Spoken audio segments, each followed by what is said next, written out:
Hi everyone, I just want to talk a bit about moral relativism and the problem of evil today. I'm here at an abandoned house. Many of you will recognize this from a couple of years ago when I last came here.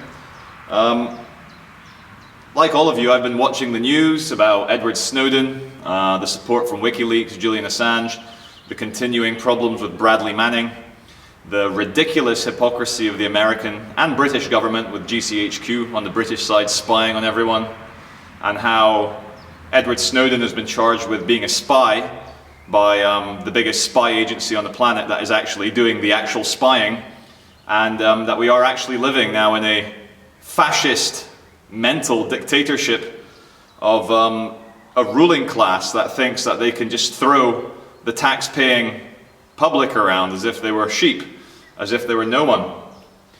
But about moral relativism. Moral relativism, what this means is ascribing different levels of morality or judgment to different situations based on your perception of where those people are in terms of their own moral development. And I studied this at school, doing A-level philosophy, and also at university, doing my general arts degree with philosophy as my major.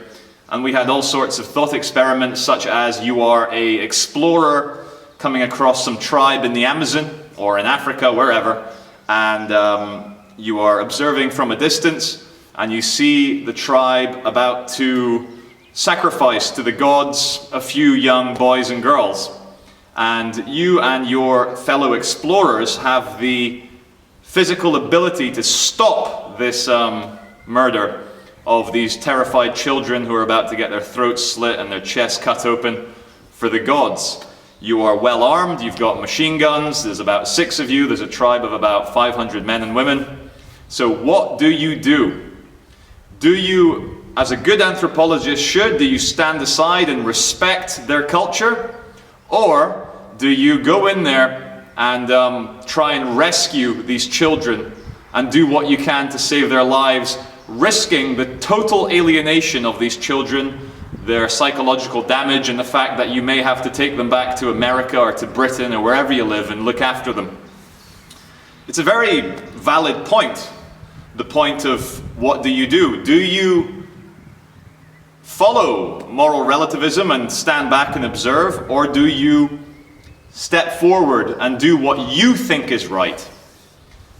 This is a very biased talk because I think you can just about by now guess what my viewpoint is. I dislike moral relativism for one reason and one reason only. It's a very strong reason, is that moral relativism is an incredibly patronizing way of looking at people you might consider primitive or different to you. It's patronizing because you're not judging them by your standards that you would hold for yourself, your friends, your family, your own children. You're holding them what I would describe as a racist, a kind of culturalist, kind of set aside. Well, you know, I'm an educated white man living in the West, and I've been cultured and, you know, brought up in the ways of liberty and freedom and so forth. But these poor little brown people or whatever people don't have that, and you patronize them massively by not helping.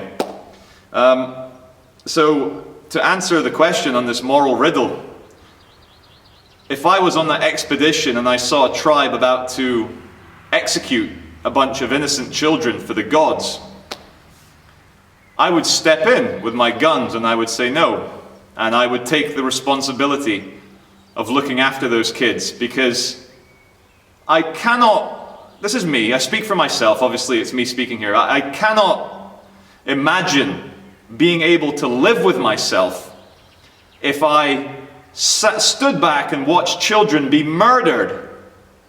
And you know, you're going to have to live with that for the rest of your life, knowing that you could have stopped that.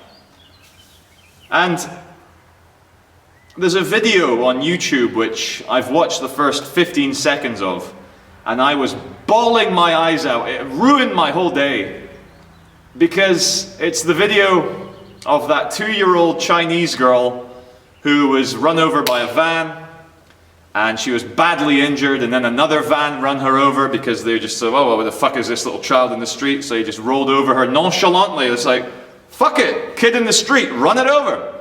And then for the next 5 minutes, I've not seen the video, I saw the first 2 pedestrians walk past. And they're like, oh look, a dying Chinese little girl. And they ignored her. They completely ignored her. They went on about their day because, and then this created obviously an international scandal, which is why this video went viral. The horror of it.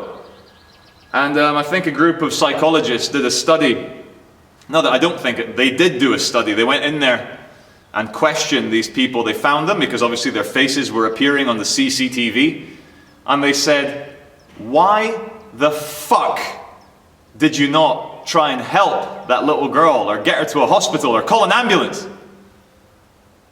And the people said, well, I don't want to be sued, there's insurance problems, and I have to go about my day, and I can't suddenly just start caring for people I don't know.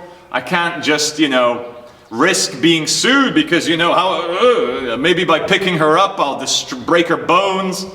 And they made excuse after excuse after excuse. And look, this is not a Chinese problem. Look, I'll talk to you about children. Okay, well, staying with China for a second, that little miracle baby, the sewer pipe baby, and we all saw those images, it was on all the newspapers and all the websites of a little newborn baby flushed down the toilet, and he's trapped in a tube, a kind of sewer pipe, not much bigger than him, and the excellent Chinese paramedics and the kind of fire service rescued the baby, and he survived. They fed him, and I hope there's been enough money raised to take care of this miracle baby, because the neighbors heard it mewling like a baby does, a newborn baby crying for milk, for its love for its mother, and the baby's okay. But it's not a Chinese problem. We had a conviction in Britain, in the UK, of a mother with postnatal depression who threw her little baby down the rubbish chute in her apartment block. Just dumped the baby like rubbish, didn't want it, postnatal depression, fuck the baby. And she got convicted of something quite serious.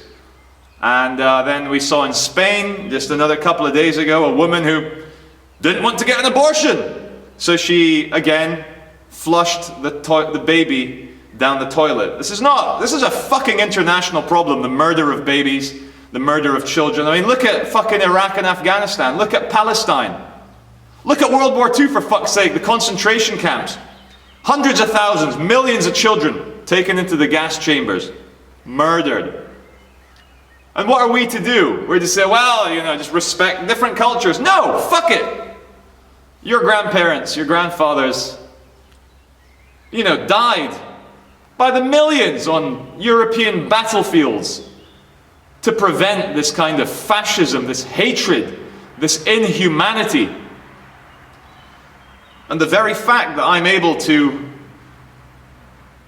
speak my mind very openly and say controversial things and enjoy the freedoms that people have died for hundreds of years is a testament to the ongoing fight that we now face to not be morally relativistic, to actually have the balls to say, no, this is not acceptable.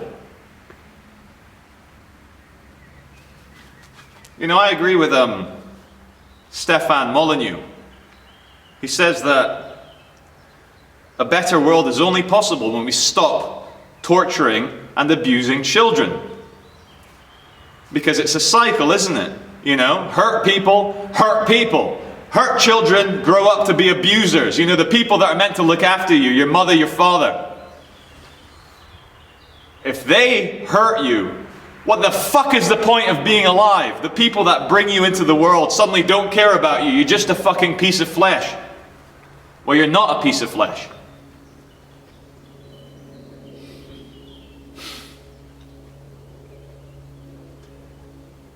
You're a human being.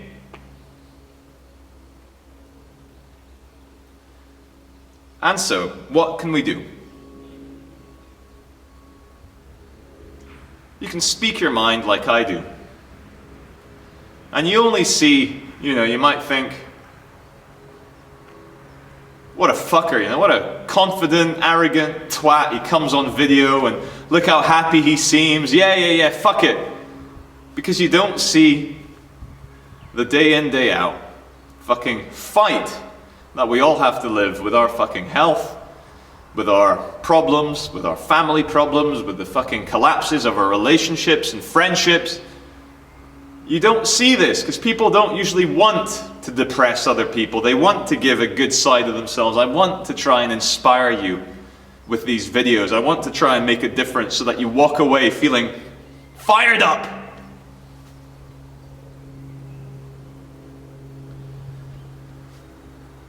I can't remember which Greek philosopher it was, maybe Plato, Socrates. He says, be gentle with everyone because everyone is fighting a hard battle.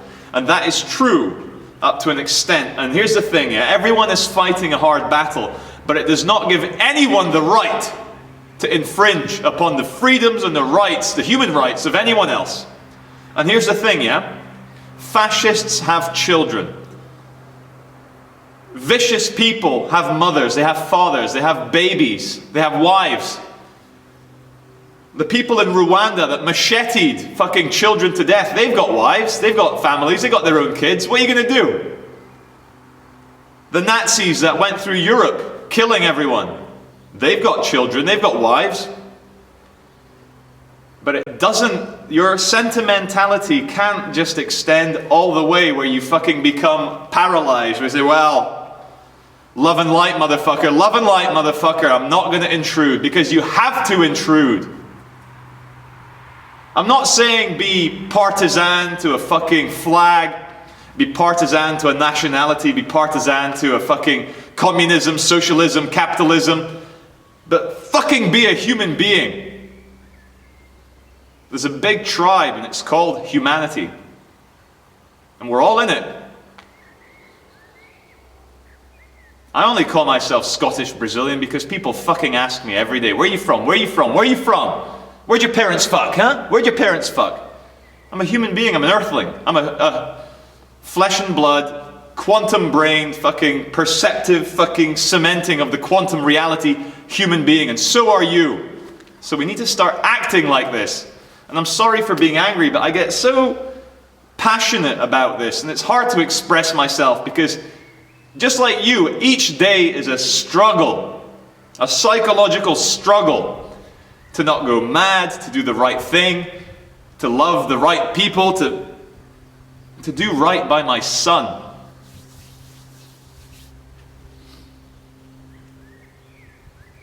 And you can't change the world overnight by making videos. You can't talk your way to freedom. But what I do recommend for everyone watching is that you can change the situation in your immediate environment. And there's a big scandal right now in the British press of a mother who physically abused and beat her 2-year-old child boy to death. And she became a master of learning about the care system, the welfare system, the social services system. And she weaseled her way whilst beating this child over a period of months. And the police captain that was involved in this case said it was the worst case of child abuse she'd ever seen.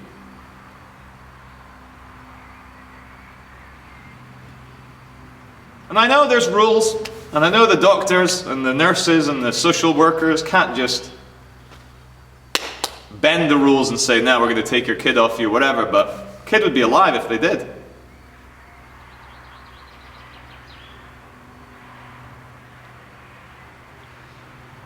There's a connection to your higher self.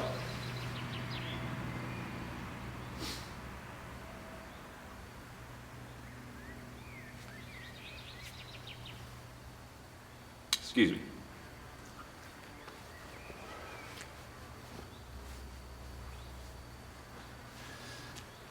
There's a connection to your higher self that knows what to do. So don't abstract it, you just feel. You know what to do with the people around you, with your local environment, with the people who want to make this world a worse place. You know what to do.